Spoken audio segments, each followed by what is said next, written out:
जय जगन्नाथ सांग मैंने मुझे स्वागत कर मोर आ गोटे नुआ भिडियो मुझे प्रस्तुत करने जाऊँगी सैंडविच। चलते आम देखा किपर प्रस्तुत करा। गोटे पैन को गरम कर 2 टेबल स्पून ऑयल दबा। ऑयल गरम हो गले हाफ टेबल स्पून जीरा दबा।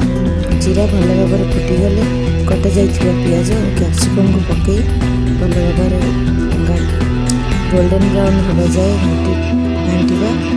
हाफ टेबल स्पून हलदी, हाफ टेबल स्पून लंका गुंड, स्वाद अनुसार लुण दबा। भल भाव में भाजा। कैप्सिकम टिके न सीझे आलू को भल भाव में चकटी दबा।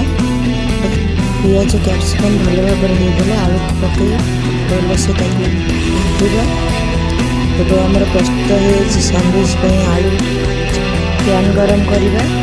पैन में बटर दे भल भाव में ब्रेड को सेकी दबा। 2 पट भल भाव में सेकी गले आम स्टफिंग काढ़ी आनिबा। मुझे स्टफिंग दबापी किसी चीज व्यवहार कर चाहिए करेंगे ना भी हो पार। सांग मैंने मो वीडियो किपर लगे आप कमेंट जरिए मत कहे। एवं आम सैंडविच स्टफिंग रेडी हो जाए।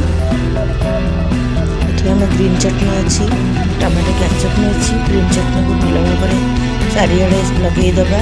आउ गोटे पटे टमाटो कैचअप को लगेदबा। आलू स्टफिंग को चारिड़े भल भाव में देदेबा।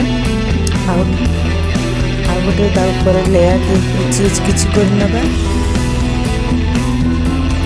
आउटे भल भाव में गरम करदे क्रिस्पी हवा जाए। आम प्रस्तुत हो सैंडविच काटिक सर्विंग करेंगे। सांग मैंने मो वीडियो भल लगे लाइक शेयर सब्सक्राइब करेंगे। धन्यवाद सांग मैंने।